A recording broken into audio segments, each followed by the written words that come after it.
Lowe's knows tough jobs call for tougher tools. The new DeWalt Elite Series power tool accessories are built to last for the pro who doesn't stop.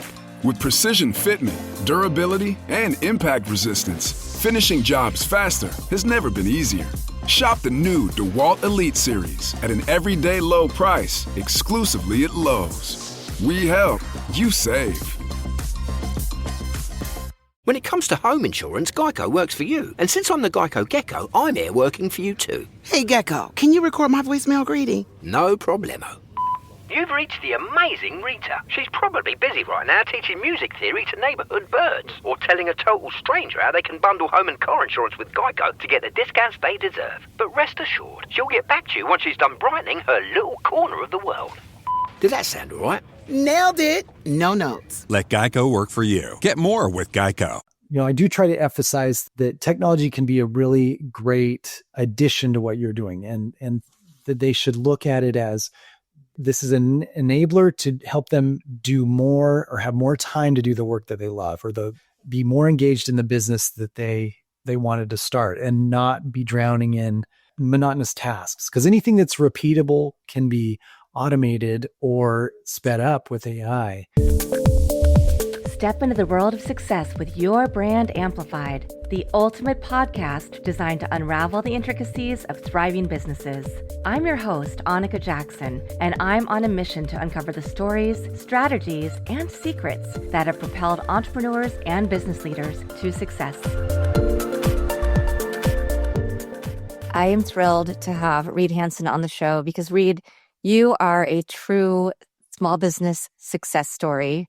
Going from consulting in many different areas, working for different organizations that we all have heard of, dipping your toes into the world of education, and then having a business that was your wife's brand that you helped build up before you started Market Surge.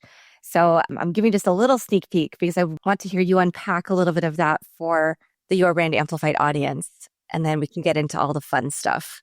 Absolutely. Well, it did start when I was very young. My father was an entrepreneur and had a landscaping business. He took me onto the job site when I was 8 years old, and just remember always thinking that he was the coolest guy ever. And, that owning a business is like the coolest thing you could ever do. But out of undergrad, I was pretty excited about having a regular paycheck. So I joined a tech company that had an opportunity in their sales group. And then that led to Oracle. And then I had some other opportunities with a couple digital agencies and a consulting stint. And these were, very interesting jobs. And I think, where I am today, I take a little piece from each job to help me be the entrepreneur I am today. But unfortunately, I don't think any of those jobs had the whole picture. And, at times I felt like I was moving from job to job a little bit aimlessly, but I was able to find in entrepreneurship, leading a marketing agency, the pieces of everything that I really loved, and the skills that I built up in sales, marketing have been easily employed as assets as I lead this new marketing agency. Yeah. Talk a little bit about the business, photography business, right? And when you went all in, what you did there, and then what led you to say, all right, I'm obsessed with strategy. There's all this information that I have that I can utilize for the good of other companies beyond, after proving it for your own.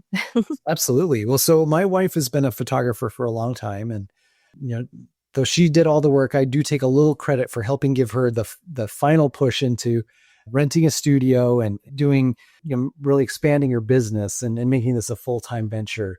Again, on the website, she does all the work. She does great photography and has run a great business.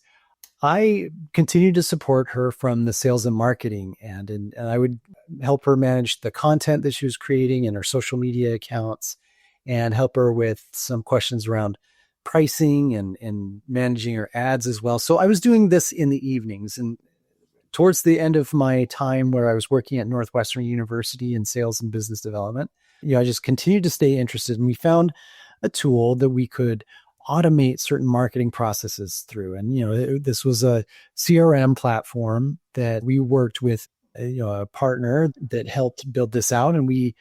But at a certain point, it became apparent that this is a service that we could offer. And so we took this on as a business, and my wife continued with her photography studio, and I have this marketing agency that we offer automation for any kind of business, but we have so much depth in photography that we work with a lot of photography studios, primarily in the boudoir and women's glamour field. And so as a result, we've built out quite a bit in this niche with some processes that are universal across these studios. And we're able to now offer ad services and SEO and custom web development, and that kind of extends into app development as well. But it is, my process really was kind of just building one piece after another with our experience and combining that into being able to consult and support with marketing services, all these photography studios. Amazing. I love that you're able to go from one studio to helping others. And of course, helping other types of businesses too, because small businesses are the ones that really need this assistance. They're not the ones that are, have the big budgets like an enterprise organization that can pay huge amounts of money for advertising, marketing, for all these different services. But the backbone of the US is the small business economy and even the micro business, right? So I'd love to hear a little bit more about your strategy, how you're promoting yourself to businesses, and then what are your other core niches, if there are any, that you like to work within? Yeah, we have picked up on some common needs across different small businesses. I don't only work with photography studios. Started working with some retailers, some medical offices, and some home services businesses. I hope I didn't repeat myself, but in any case, the one common thing is that a lot of businesses, small businesses, especially those that do some custom work, they don't necessarily plan to get bigger. These are solopreneurs, and they want to keep the custom work. They want to continue to actually do the operations of the business and not just delegate everything. And so there's an inherent problem in that, is that the sales activity and the lead generation activities often get neglected when the solopreneur is hard at work doing delivering custom projects, custom products of any kind. And what we found is really that the tools need to be in place to automate responding to incoming leads, to handle a regular outreach or touch base with cold leads, and former clients need frequent touch points to ask for reviews, referrals, and even insights. And those things, I've listed off a lot of tasks, and those things can all be automated. And so with that in mind, I started branching out and reaching different industries, and found that there are a lot of things that can be applicable. Yeah. Yeah. And you have had the experience of working in large organizations. So you know what works, what doesn't work at that scale, and then how to best utilize them for the small business. So I love that. Let's talk about, because obviously you've been on my other podcast. I've looked at your website and all of your information, and I love the surge, right? The word surge, be it surge SEO, like surge being at the top, because that makes me think that you're a brand that's going to help me really elevate and get to that next point that I want to get to in my business. So talk about the name Market Surge, right? Well, we did definitely want something that was action focused. And, I think that speaks to us. We take action. And again, because marketing frequently sits dormant or neglected in many businesses, those that have either full calendars or not, or sometimes unwilling members of the team that just don't want to talk to new customers. They're content with what they have sometimes. And, I'd say, I'll throw this out of a lot of people in creative businesses are so focused on the product that they neglect the customer piece of the puzzle. Not all, but so Surge, we felt like was an emphasis on, building momentum, and because it really would take like a major force to get things rolling. But once they're rolling, though, and it just kind of reflects in a lot of our marketing systems, the busiest time is when we're setting up a new service. And once things are in place, the momentum does carry. We do tweak and we do give pushes here and there, but we find that once you have good systems in place, they can keep sales funnels full and keep things flowing. And we encourage our clients to think in terms of what is a system I can have in place rather than a single effort that might just burn out. We want to make sure that there is technology, individuals, or repeatable messaging that we can put into your business that keeps you getting new leads. Yeah, I think that's such an important note. So I want to put a pin in that, because I've had a lot of conversations recently where it's very easy when you're trying out a business. Maybe you're pivoting from one business to another idea. It's really easy to just get caught up and excited about going on affiliate marketing meetings, networking meetings, and things like that, but not having systems in place to actually make sure that you're capturing leads, that you're staying true to your message and your core audience, that you're putting it out to the right people at the right time, that you're doing the SEO work, all of the little things that, even with, you have a podcast as well, right? Inside Marketing with Market Surge. And as podcasters, there's always, doesn't matter what level you're at, there's always something else to be done.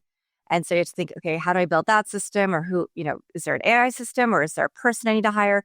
So it's a constant up-leveling for all of us, and you get blindsided by people who make promises, and you buy into their promise.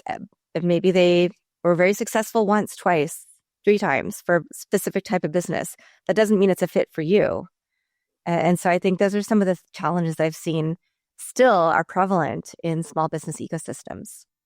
Yeah, I agree. To your point, if I could just emphasize the quality of connections that I've been able to make through the efforts around my podcast, it's been great to meet you, for instance. And, I think being able to collaborate multiple times has been fantastic. The results have been maybe adding another touch point where people can engage with me and my brand.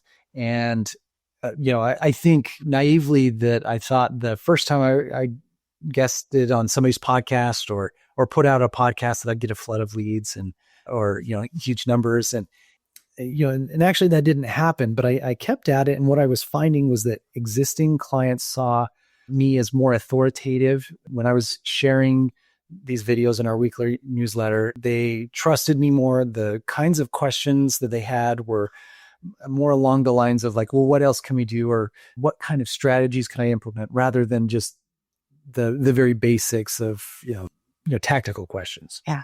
Yeah. Yeah, I could not agree with you more. This has been the number one. It's not even just, it's more about having your own podcast these days, I think. Guesting is still an important part of the process, right? On the right podcasts. And it's great. I love all of these conversations we have and the people I meet, but also having a podcast has given me a lot more authority in many areas, whether it's with my teaching, in podcasting world, in other things that I do. So it's such a great help with thought leadership for ourselves. And then we make these amazing connections, some of whom could be great leads, right? For different products or services if they know somebody. So I do want to ask, because there's a lot of conversation around Google right now, like Amazon just pulled their Google shopping budget, which opens up opportunity for small businesses to get those keywords and get those spots. But it's also, are they doing that because people are shifting to search via, people are shopping on TikTok and Instagram. People are searching through Chat or Claude or your LLM of choice. And so we see all these shifts happening. I would argue that organic SEO is still really important when you're thinking about blog posts, when you're thinking about on-site, right? Versus just the Google of the world and those platforms.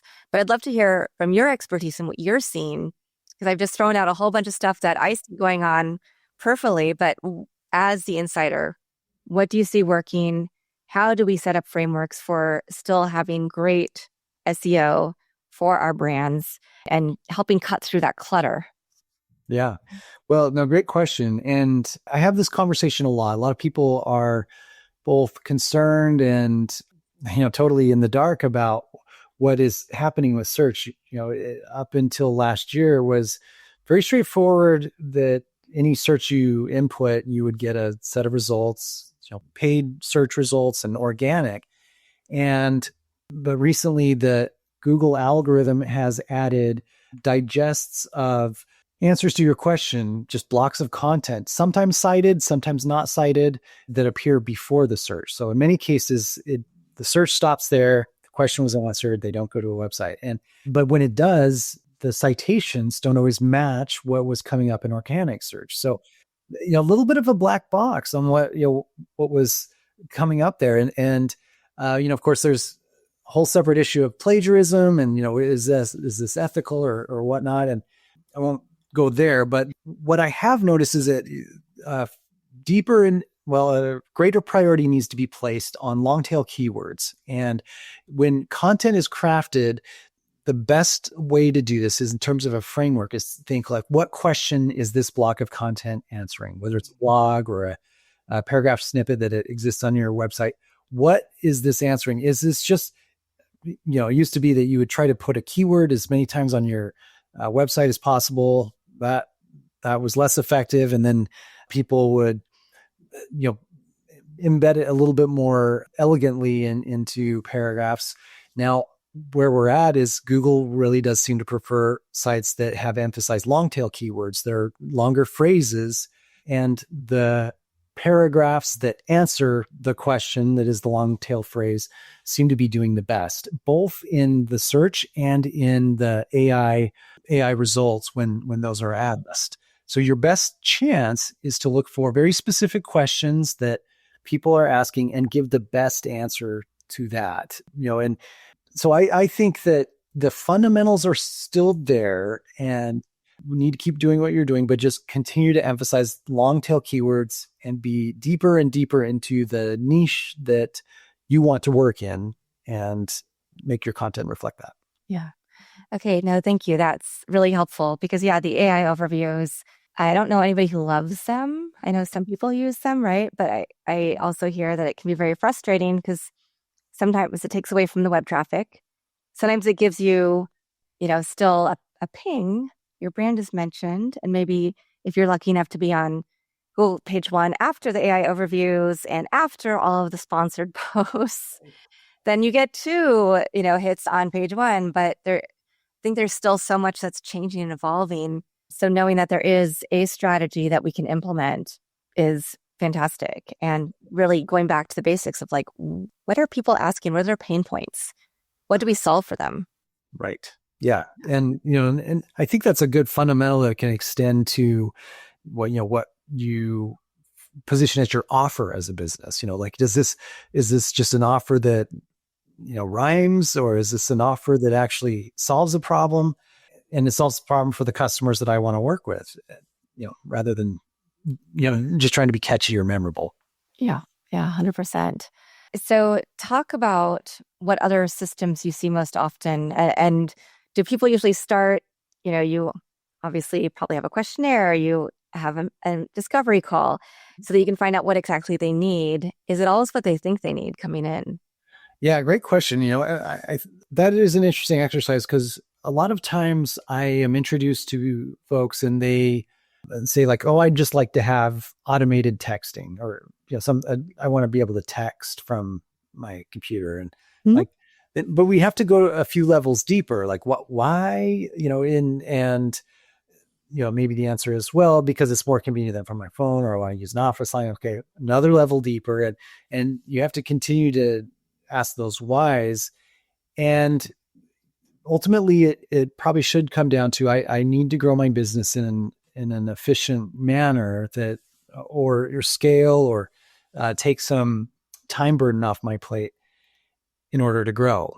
And so I encourage we spread those conversations, make them a little broader and say, well, what really does grow? I can share some insights and let's look at a holistic view. Now, I would encourage everybody to be using a CRM that isn't.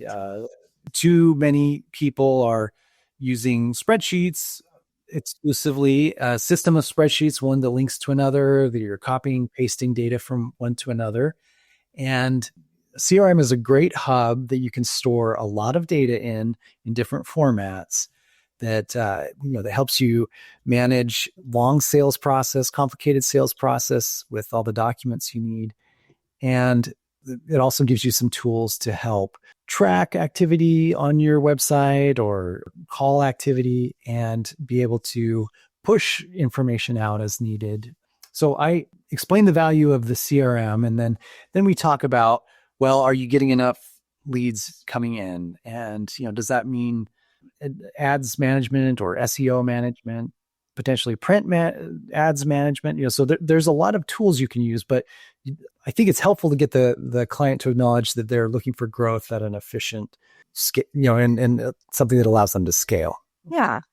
Yeah. And every business will obviously have different needs. If you're a home services business, you're probably very, focused geographically. And so being a direct mail may be a great way to promote your business, better than cold calls or better than digital advertising, unless it's, yeah. So there's a lot of thought that has to go into each specific type of business. Yes. And you, like you say, you want to meet your clients where they are. Local businesses can have a real opportunity with print ads, which, funny enough, do have a little bit of novelty these days. There's not as much mail in your mailbox, and so you can you can introduce that and get people's attention in a way that maybe a digital ad wouldn't. Yeah, I would definitely give that a big yes.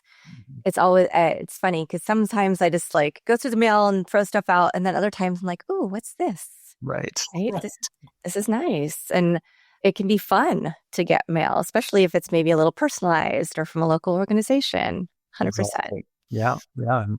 And there are some tools you can use to add QR codes that enable you to track back the source and get some additional verification that it arrived to the right person, and go from there.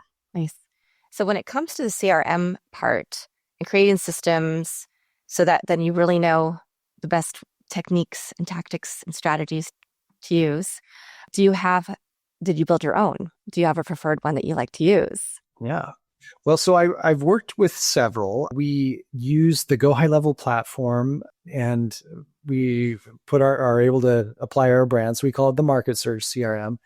But the real magic in there are the pre-built templates for emailing, creating newsletters, creating landing pages that we have installed in the system. And so a photographer could potentially join us and leverage those right away. And we apply the new branding with each new client and are able to create Black Friday specials. We can create, specials directed at certain age demographics or around graduation, for instance, which is a very big season. Oh, yeah. Yeah. Amazing. Now, I want to switch a little bit to AI and marketing, because we know, there's so many discussion points, right? If you don't have things set up specifically for your brand, then you're going to get the average responses when you want to create posts, for instance, or graphics, because it's all of the knowledge of all the people, whoever they are, who've created things.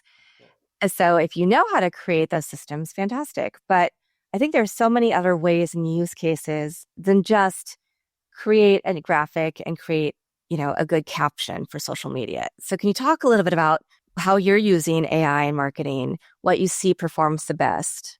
Yeah. Well, from a content standpoint, the ideal way to use say Chat GPT is to create a custom GPT that has a repository of data that is taken from the client's brain, website, any documentation that they have, their blogs. And so you can put it right there in the GPT so they can leverage the client's speaking or writing style, and is generally brand accurate. You should always read whatever you create before you post, but you can instruct this GPT to take on certain tones or certain characteristics, or speak in first person, third person, whatever you need it to do. You can give it all these instructions. And then once that's created, then you can start to introduce prompts. So you've created essentially a sentence that it can pull from to create any content you want. So if you're creating a blog, you give it the instructions. I'd like, answer as an expert copywriter and give me I would say how many words long you want blog based on this, and please include and I actually also include the SEO friendly typically as a characteristic, and include the following links and a call to action that says this. And and sometimes it'll give me the output. Sometimes I'll have to revise, but then I have my content created, and it's a matter of seconds once you have the custom GPT created, and you don't have to worry that it will, because sometimes you'll ask for, give me the top 5 tips for gardening in 2006, and it'll recommend a competitor landscaping firm. You're just using a custom GPT. So you when you use your custom GPT, it does help prevent that kind of risk. Lowe's knows tough jobs call for tougher tools. The new DeWalt Elite Series power tool accessories are built to last for the pro who doesn't stop. With precision fitment, durability, and impact resistance, finishing jobs faster has never been easier. Shop the new DeWalt Elite Series at an everyday low price exclusively at Lowe's. We help, you save. Amazing. What are some other things that you think work really well or will work really well soon? Because I know there's some discussion about video, yes, video, no. Avatar. Do people want to use avatars? Is that going to help create more brand trust, or is that not? Yeah, that's a good question. The quality of video is obviously going way, way up that can be generated from AI. I saw some things from Grok just today that looked amazing with their latest engine, looked nearly indistinguishable from a real video. And, and Google VO had a big release about a month ago that was a big leap forward. So I don't think that a brand can rely exclusively on AI at this point. It's not so much a question of quality as I do think people want to see a few errors or ums and uhs to relate to the speaker here and there. And, they want to know that there's a real face behind the brand. And so I think that there is definitely potential, and I think you'd want to think of 2 channels as coexisting, like real content that you record and are showing the world, and then AI content that, narrates educational videos or, and then also throw out a couple other things that I think are going to be great soon is, well, one, the ability of tools like Make, Zapier, and a few others to connect multiple applications very easily and quickly. So if you need to take data from your Google ads and put them in a CRM, or you'll filter them to multiple systems, you can do that through Zapier, and the plugins are pre-built and very quick to deploy. So these technologies are something that used to cost thousands of dollars to connect different systems, and they're available at a very low price. And that any marketer could pick this up, any solopreneur. The last thing I'll say is I have been using coding, so intelligent coding tools that you just input prompts and text, and the apps I'm able to build from scratch are just getting better and better. I built a fantasy football app this week. And, I've been pulling in feeds, like live real game feeds from like sportsradar.com. And it is so gratifying to see, like, I've got my own fantasy football app now, and I can invite my friends to use it, and just super, super excited. And, I learned so much about computer science, about what all goes into this. And honestly, I think that's going to change the world for marketers that think creatively and are always trying to find opportunities. It's just going to add so much that we can do with technology. Yeah. Amazing. Thinking about mindsets, right? Because you did talk about how some companies don't really want to grow or they're maybe reluctant to change. It's so funny because just yesterday, my leadership class that I am facilitating at USC, we talked about change management versus change leadership, what that can look like. They all did some breakout room scenarios with role playing. So this is something, there are people who are saying, yes, we need to change. We need to be automating. We need to be using new tools to stay ahead of the competition or just catch up with the competition. There are people who are reluctant, the fear of the unknown, the fear that if they try these systems, they're going to lose jobs or that it's going to be really cost prohibitive. So I'd just love to hear a little bit from you on that mindset shift piece. And, obviously you have the podcast, which is one where you're helping change people's minds, and you have all the tools on the website, and then you're meeting with them. But has it been difficult with the types of clients that you work with to get them into that next phase? It has. And for a variety of reasons, I think there are many that have not even tried to use a chat GPT and, anticipate that it requires a lot of coding or something. Yeah, not the case at all. It's as easy to use as a search bar on a browser. And with the plus being that it can, if you ask it, how do I use this tool, it can actually teach you how to use it, which is just remarkable and prevents some infinite possibilities. But many people don't, I think, are technology averse from the get-go. But I do try to emphasize that technology can be a really great addition to what you're doing, and that they should look at it as this is an enabler to help them do more or have more time to do the work that they love, or be more engaged in the business that they wanted to start, and not be drowning in monotonous tasks. Because anything that's repeatable can be automated or sped up with AI. Yeah. And as long as it's well documented. And so I do try to emphasize that it can be it can really free up their time and allow them to think more critically. I may have mentioned this in our previous conversation, but I am a big proponent of, this is the time for humanities majors to shine. And I was a humanities major, and I think that critical thinking and really thinking about the problems and solutions, this is the moment, and we don't have to get caught in the middle where technologies are holding us back. Yeah. Yeah. We see that so much in education now with the funding streams. Microsoft's investing so much money in teachers, pedagogy, and making sure critical thinking along with AI tools are being used in the classroom. That's one of my big missions. But that helps the current student, right? But it doesn't help those of us who are maybe a little older and have already been there, done that. Right. And maybe like, do I really need to learn these new technologies? So the answer is yes. Yes. Mm-hmm. So, yeah. I would agree with that. And there's such a low barrier to entry. Anybody that tries it, just log on and just try it. You'll start to get into a flow. Yeah. Yeah. So what is the number one place people should start if they are feeling overwhelmed with all of the different tasks they have to do as a business owner and all of the different marketing systems and processes they could use? Yeah, that's a great question. So I would recommend, maybe even pen and paper, and just start and list out all the tasks you do on the given day, and then, star the ones that you do on a regular basis that are keeping you very busy. And you'll want to just make note of what's the balance between things that you do once in a while and the things that you do regularly.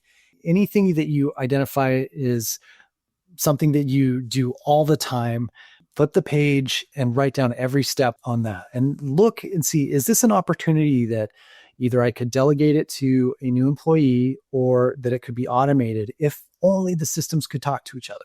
And when you go through that exercise, even if it's just pie in the sky, you don't know which systems could do it, as long as you have that documented, then that is a great starting point that you can call a technologist.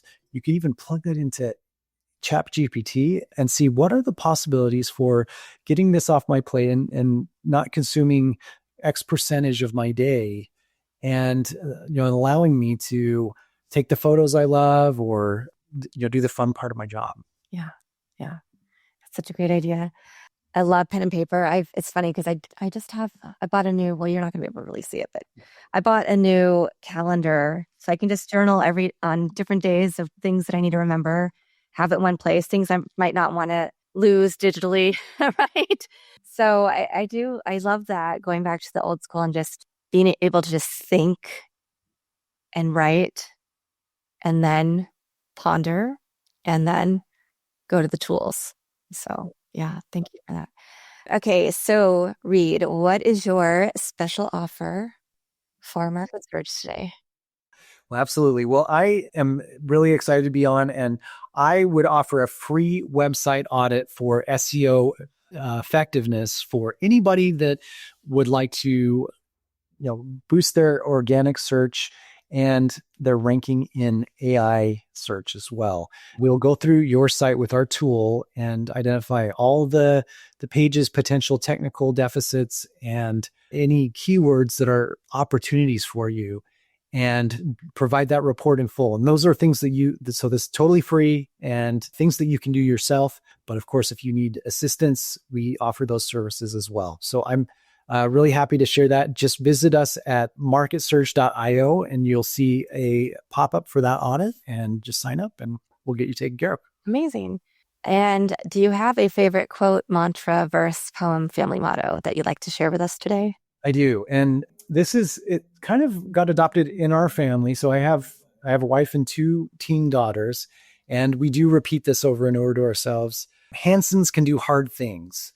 And the value in that is that it's alliterative, so that's easy to remember. But when we say we can do hard things, is we don't just quit because something is difficult, And I mean, if we see that there's value in doing something, that we persevere and get it done. So I do like to emphasize that the difficulty of the task isn't what determines if we do it or not. It's the value of it. Yeah, amazing. Thank you for sharing that. I think whether you have alliteration in your name or not, with that, anybody who's listening or watching this episode could use that. And it's a great way to remember what is important, right? What has value and what is not necessarily going to be easy, but worth it. So, yeah. So thank you, Reed.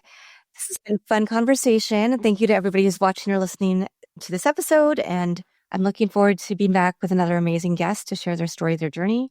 Of course, we'll have all of Reed and Market Surge's information in the show notes, so you can reach out to him very easily and make your business a little better every day. Thanks for listening or watching to this episode of Your Brand Amplified. Don't forget to leave us a rating or review on your favorite podcast listening platform. And if you want to learn more, check us out at yourbandamplified.com.